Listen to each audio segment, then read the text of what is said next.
खरंच बाळासाहेब ठाकरेंनी अशा महत्त्वाच्या प्रश्नावर युटर्न का केला आणि त्यामागे खरंच राजकारण आहे का, की खरंच बाळासाहेबांना वाटतंय की भीमशक्ती आणि शिवशक्ती यांनी एकत्र यायला पाहिजे? याबद्दलच आपण आज बोलणार आहोत. अर्जुन डांगेजी, मी तुमच्यापासून सुरुवात करतो. रिपब्लिकन पार्टी, आठवले गट यांनी हे का ठरवलं की शिवसेनेबरोबर जायचं? कारण एवढी वर्ष एकमेकांमध्ये वैर होतं किंवा वैर नसलं तरी मतभेद आपण म्हणूया, वैचारिक मतभेद होते.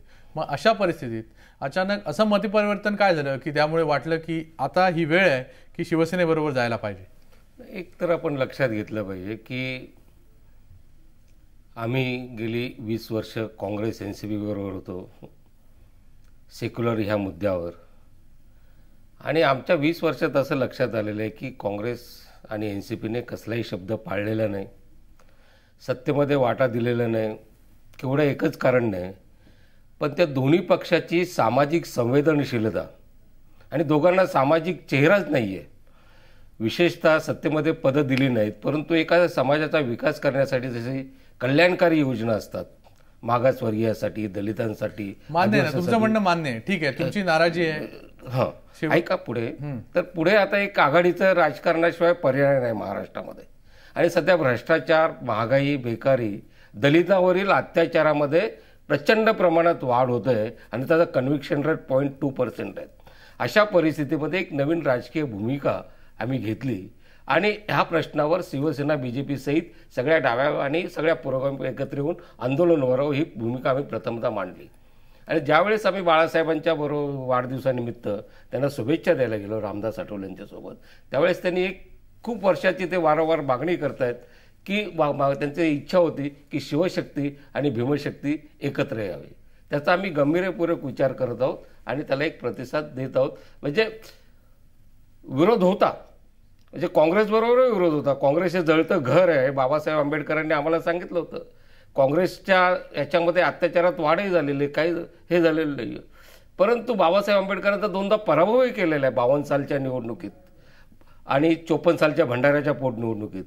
ज्यावेळेस काँग्रेसला विरोध करत असते स्वातंत्र्याच्या वेळेस, त्यांना ब्रिटिशांचं हस्तकही म्हटलं. म्हणजे एवढं असताना, विरोध असताना देखील आम्ही त्यांच्याबरोबर गेलो आणि शिवसेनेबरोबर, BJP बरोबर, शिवशक्तीबरोबर आमचा विरोध होता ना, तेही आमच्या विरुद्ध बोललेले आहेत. काही वैचारिक मतभेद आहेत हे मान्य करून देखील म्हणतो. वैचारिक मतभेद महत्वाचे आहेत की शेवटी तुमच्या पार्टीची लाईन वेगळी आहे, प्रत्येक वेळी तुम्ही वेगवेगळ्या प्लॅटफॉर्मवर लढलेले आहात. तसं असूनही एवढे वैचारिक मतभेद असताना एवढी जवळीक अचानक करणं, ह्याच्यासाठी खरं स्वतःचा स्वार्थ आहे की लोकांचा स्वार्थ आहे? याच्याबद्दल मी येणार आहे तुमच्याकडे. सुरेश गायकवाड पण आहेत, ते स्वतः नामांतर चळवळीत स्वतः त्यांनी पार्टिसिपेट केलेलं आहे. गायकवाडजी, तुम्ही काय म्हणाल की तुम्ही शिवसेनेला कसं बघता आणि हा जो आठवले गटांनी जो निर्णय केलाय याला तुमच्या मते त्यांनी काय करायला पाहिजे होतं आणि तुम्हाला काय वाटतं की सध्या परिस्थिती बघून हा निर्णय योग्य आहे का? शिवसेनेची आजपर्यंतची जी भूमिका आहे ही भूमिका दलित विरोधी भूमिका आहे. केवळ सामाजिक दृष्ट्या नव्हे तर ती वैचारिक दृष्ट्या सुद्धा दलित विरोधाची भूमिका आहे. बाबा शाहू फुले आंबेडकरी विचारांच्या परिवर्तनवादी कार्यक्रमाच्या विरोधातली ती भूमिका आहे. तर रामदास आठवले आणि त्यांच्या नेतृत्वाखालील एका टीमने हा जो काही निर्णय केलेला आहे, हा निर्णय त्या टीमचा निर्णय आहे आणि हा चुकीचा निर्णय आहे. आजपर्यंत ज्या लोकांनी सेना भाजपला एकदम विरोधी, जातीयवादी विरोधी आहे, धर्मांध आहे अशी संभावना केली, त्यांच्यासोबत ते आज जाण्याची भूमिका घेत आहेत. त्याच्या मागे त्यांच्या कोणतीही वैचारिक भूमिका नाही, तर केवळ राजकीय सोयवाद एवढंच त्यांच्या पाठीशी, त्यांच्या मनामध्ये असलेली ती हे आहे. आणि म्हणून सेना भाजपसोबत, विशेषतः शिवसेनेसोबत जे रामदास आठवले जात आहेत, हा त्यांचा व्यक्तिगत जरी निर्णय असला तरी आजपर्यंत ज्यांच्या कुबड्या घेऊन रामदास आठवले सेनेच्या विरोधामध्ये बोलले, ती भूमिका सुद्धा तेच स्वतः उलटी फिरवत आहेत असं आज या निमित्ताने आपल्याला दिसून येते आहे. आणि म्हणून त्यांनी आता या भूमिकेला केवळ कोणताही वैचारिक मुलामा देता कामा नये, कारण रामदास आठवलेची जी काही ही टीमची जी काही वाटचाल आहे ही आजपर्यंत कधीही वैचारिक भूमिकेवरती झालेली नाही आहे. ना राजकीय वैचारिक भूमिकेवरती झालेली आहे, ना सामाजिक भूमिकेवरती त्यांची. अर्जुन डांगेंना काहीतरी बोलायचं याच्याबद्दल. अर्जुनजी, तुम्हाला मान्य आहे का हे आरोप? नाही, हे तर आता शिवसेनेच्या बद्दल काँग्रेसवाले किंवा इतर जे बोलतात त्यांना जातीवादी धर्म, तर ठीक आहे, त्यांची मतं होती त्या काळात, पण एवढंच पहिली गोष्ट म्हणजे शिवसेनेचा जन्म कसा झाला आणि कोणी वाढवलं कसे मानता त्यांना, एक आपण घेतलं पाहिजे. सुरेशजी एक मिनिट मला बोलू द्या. एक तर आपण नामांतराच्या लढ्यात नव्हतात अर्जुनराव, नाही एक मिनिट, एक तर आपण नामांतराच्या लढ्यामध्ये नव्हतात आणि एक मिनिट, रामदास आठवले सांगितलं मी नामांतराच्या लढ्याचं नेतृत्व केलंय, ही आपली अपरिहार्यता आहे, आपली मजबुरी आहे. गायकवाडजी त्यांच्याकडे उत्तर घेऊया, मी येतो तुमच्याकडे. सुरेशजी जरा ऐकण्याची सवय ठेवा जरा दुसऱ्यांचं. बोला बोला. नाही आपण ऐका ना, आपण ऐका, बोला, आपण ऐका जरा, बोला, आपण ऐका. एक तर आपण नामांतराच्या सुरुवातीपासूनच्या मागणीच्या लढ्यापासून नामांतराच्या चळवळीमध्ये नव्हता, पुढे, आणि आता आठवलेंच्या सोबत आपण आहात, ती आपली एक अपरिहार्यता आहे. बरोबर. आपलं काय मत आहे हे सांगा कशाबद्दल. ठीक आहे, याच्यावर गायकवाडजी आपण याच्यावर उत्तर घेऊया, त्यांना बोलायची संधी देऊया, कारण तुम्ही जो वैचारिक मतभेद आहेत याच्यावर तुम्ही बोललात आणि आठवले गटाला वैचारिक मतभेद नाही आहेत असं तुम्ही म्हणालात, ते जे अलिगेशन आहे त्याच्यावर पहिल्यांदा त्यांचं उत्तर घेऊया. बोला. व्यवहारच बघत असतात नेहमी. झालं का त्यांचं? बोला बोला डांगेजी बोला.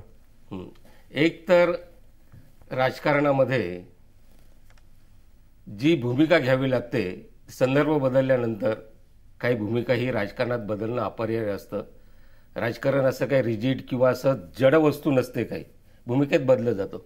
जर काँग्रेसला आणि इतरांना, राष्ट्रवादींना एवढी धर्मांध जातीवादी शिवसेना वाटत होती, तर राष्ट्रपतीच्या निवडणुकीत त्यांची मतं चालतात शिवसेनेची. आणीबाणीच्या काळात शिवसेनेने पाठिंबा दिलेला चालतो त्यांना.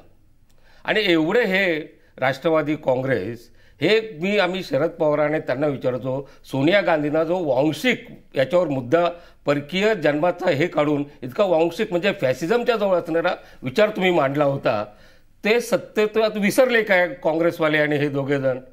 म्हणजे सोनिया गांधीच्या परदेशी जन्माचं मूळ हा एक वांशिक मुद्दा होता सगळ्यात भयानक, परंतु सत्तेसाठी ते बाजूला गेले. म्हणजे सत्तेसाठी हे काही करतात. आणि शिवाय डावे पक्ष आहेत, इतर आहे, जनता पक्षाच्या वेळेस सीपीएमने किंवा डाव्या पक्षांनी जनसंघासहित सगळ्यांना पाठिंबा दिला होता. ज्या पुलोचं नेतृत्व शरद पवारांनी केलं त्या जनसंघ वगैरे होते. आणि जे नामांतराचं आपण हे म्हणतो, जे मराठवाड्यात अत्याचार झाले नामांतर, त्यावेळेस मराठवाड्यात शिवसेना नव्हती, अजिबात नव्हती. हे खोटा जे प्रचार, जो अत्याचार झालेले आहेत ते काँग्रेस त्यावेळच्या सगळ्या लोकांनी केलेले आहेत. आणि माझ्याजवळ मला वाटतं 2 पुस्तकं, 3 त्याच्यावर डॉक्युमेंट आहेत. एक सुधीर गव्हाणेचं महाराष्ट्र नामांतर, एक शोधयात्रा, अविनाश डोळस यांचं अस्तित्वाचे विशेषांक, आणि बाबा आढावने काढलेले पुरोगामी सत्यशोधक 2, हे जर वाचले तर मराठवाड्याच्या नामांतराला विरोध शिवसेनेने केला, ते त्यांचा स्ट्रॅटेजीचा वगैरे तो भाग असेल, विरोधाचा भाग असेल. आणि शेवटी बाळासाहेब ठाकरे ज्यावेळेस विरोध करतात त्यावेळेस ते मिटवण्याची देखील भूमिका घेत असतात. याचा अनुभव मला 2दा आहे. नामांतराच्या बाबतीत त्यांनी सुरुवातीला विरोध केला आणि नंतर शेवटी ज्यावेळेस सगळे हे झाले त्यावेळेस त्यांनी तो प्रस्ताव मांडला. आणि नंतर रिडल्सच्या वेळेचं मी सांगतो ऐका, रिडल्सच्या वेळेस त्यांनी विरोध केला आणि शेवटी तो परिशिष्टामध्ये फुटनोट घालावी असं करून त्यांनी समझोत्याकडे जाण्याची त्यांची प्रवृत्ती आहे. ठीक आहे डांगेजी, मी तुमच्याकडे येतो. प्राध्यापक प्रकाश पवार आहेत आपल्याबरोबर. प्रकाश पवार जी, तुम्ही याला नक्की कसं बघता? कारण ज्या पद्धतीने हा विरोध आहे, हा वैचारिक पातळीचा विरोध आहे. ठीक आहे, डांगळे म्हणाले की काँग्रेस काही साफ पाक नाही आहे, किंवा एनसीपीने पण वेळोवेळी अशा पोझिशन्स बदललेल्या आहेत, किंवा मग त्यांनी राष्ट्रपतीचे इलेक्शन सांगितलं असेल. वेगवेगळ्या ठिकाणी वेगवेगळी समीकरणं जुळलेली आहेत राजकीय. तुम्ही नक्की या समीकरणाला कसं बघता? मला याच्याकडे असं पाहावंसं वाटतं की काँग्रेसवरती ही टीका करतायत, ही तात्कालीन टीका आहे. काँग्रेसच्या आणि राष्ट्रवादी काँग्रेसच्या बाहेर जाऊन असा जर विचार केला की RPI मध्येच काय प्रॉब्लेम क्रिएट झाला आहे का, किंवा दुसरा मुद्दा शिवसेनेमध्ये काय प्रॉब्लेम क्रिएट झाला आहे का, तर शिवसेनेची 4% मतं कमी झालेली आहेत आणि शिवसेनेला ती आपली मतं भरून काढायची आहेत. आणि दुसरा मुद्दा की शिवसेना ज्या 4 मच्या विरोधाच्या आधारे ध्रुवीकरण महाराष्ट्रीयन समाजाचं करत होती, तसा आता ध्रुवीकरणाचा पक्ष ती उभा करत नाही, तर ती सर्व समाजाला बरोबर घेऊन एक पक्ष म्हणजे काँग्रेस सारखा पक्ष शिवसेनेला उभा करायचा आहे.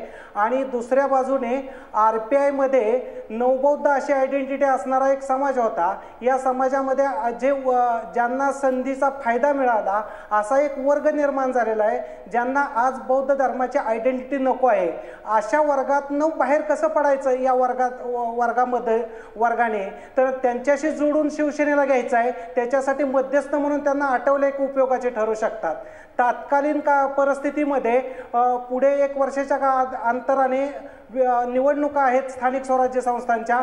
त्या निवडणुकीमध्ये मतदारसंघ छोटा असल्यामुळे दलित मतांचा प्रभाव जास्त पडणार नाही, परंतु शिवसेनेला दलित कार्यकर्ते हवे आहेत, दलित व्यक्तींना तिकीट द्यायचे आहेत. आणि अशा वेळेस जर त्या वार्डमध्ये म्हणजे तुम्हाला थोडक्यात म्हणायचं की शिवसेना अपॉर्च्युनिस्ट आहे असं तुम्हाला म्हणायचं आहे? शिवसेना अपॉर्च्युनिस्ट आहे, त्यांना सध्या संधी साधू आहे शिवसेना असं म्हणायचं तुम्हाला? शिवसेना ही संधी साधू आहे असं मी म्हणत नाही, किंवा RPI सुद्धा संधी साधू आहे असं म्हणत नाही. काळाच्या परिस्थितीनुसार निर्णय घ्यावे लागतात. कोणतीही पार्टी काळाच्या पाठीमागे 5-10 वर्ष राहत नाही. काळाच्या बरोबर पार्टी जात असते तरच ती सत्तेत येण्याची शक्यता जास्त असते. काळ सोडून निर्णय घेतला गेला तर ती पार्टी आउटडेटेड होते. मग काळाच्या बरोबर राहून प्रस्तुतता आपली टिकवण्याचा प्रयत्न शिवसेना करते. तसेच एका बाजूने RPIचा आठवले गट सुद्धा काळाच्या बरोबरीने आपली प्रस्तुतता टिकवण्याचा तो प्रयत्न करतोय. शिकू नका रामदास आठवले आणि त्यांचे धंदेच नव्हे. अरे आत्ता आज जन्म झाला, गोधडीवरती मुतताना तुम्हाला मी पाहिलेलं आहे.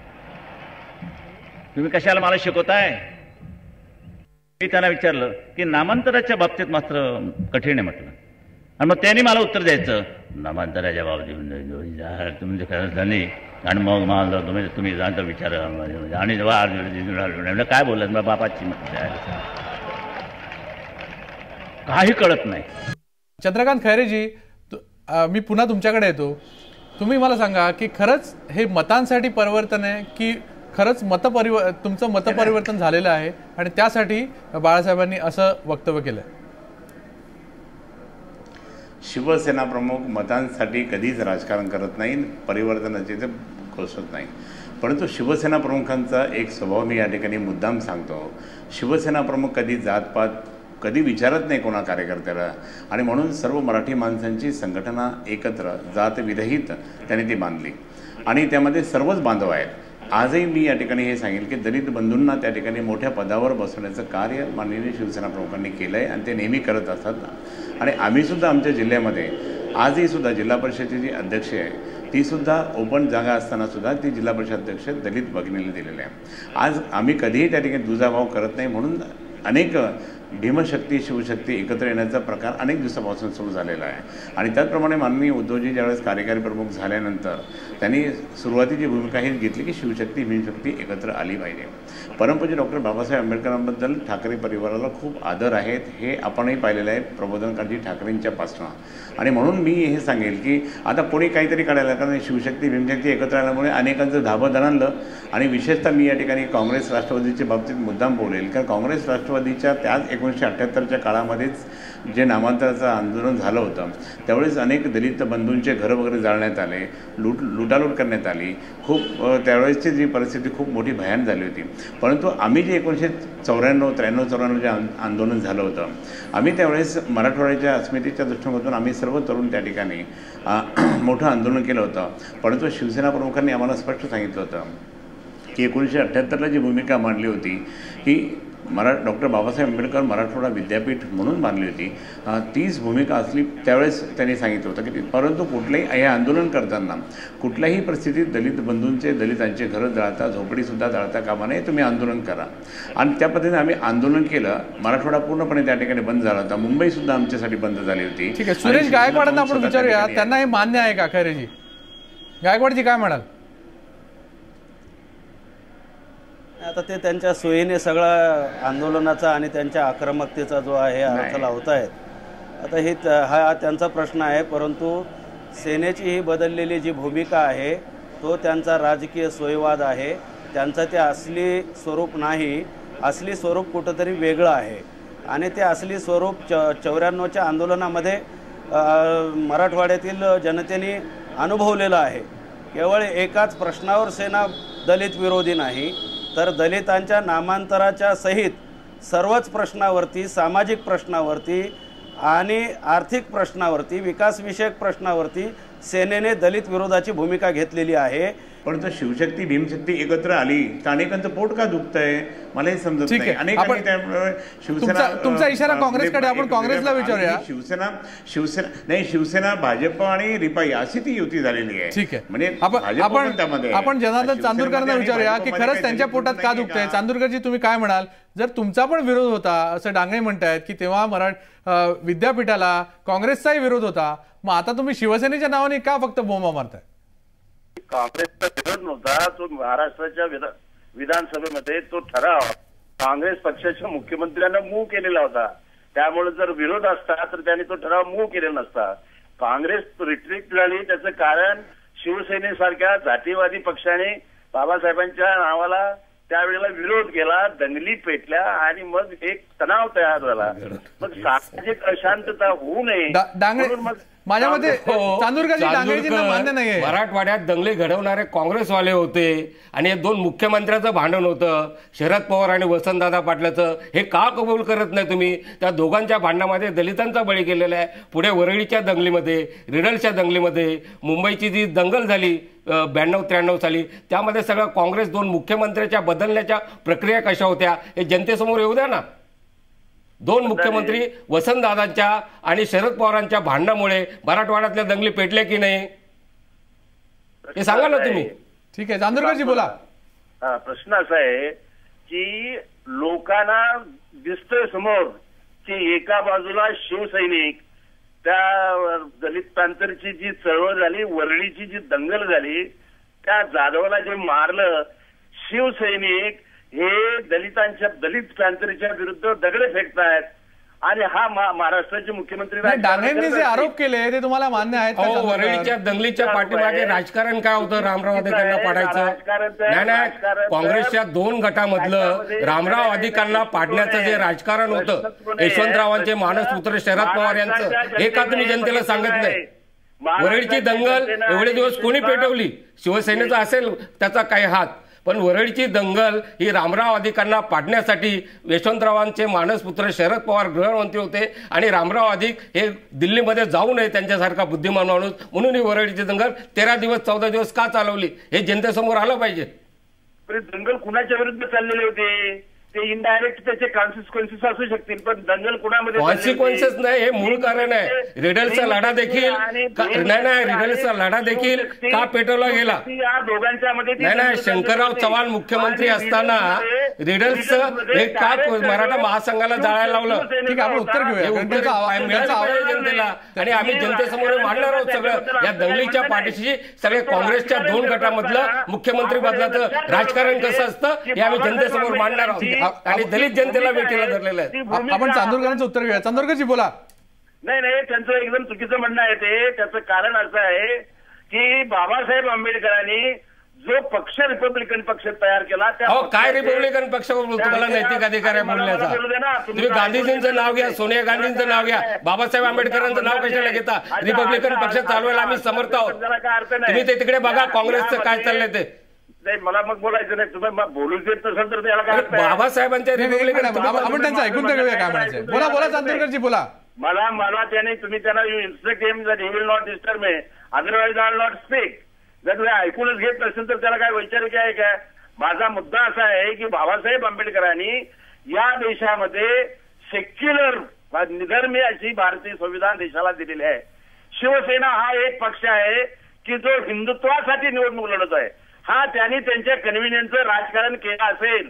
ते हिंदुत्ववादी राष्ट्रपती पदाला मतं चालतात त्यांना नाही ना, त्यांना राष्ट्रपती पदासाठी मतं चालतात त्यांची. हे करत हिंदुत्ववादीच आम्ही आहोतच, त्यात भूमिका कधी आमची बदलणार नाही. हिंदुत्ववादी आम्ही आहोतच. बाबासाहेब आंबेडकर हिंदुत्ववादी काही दलित बंधू नाही का आमचे?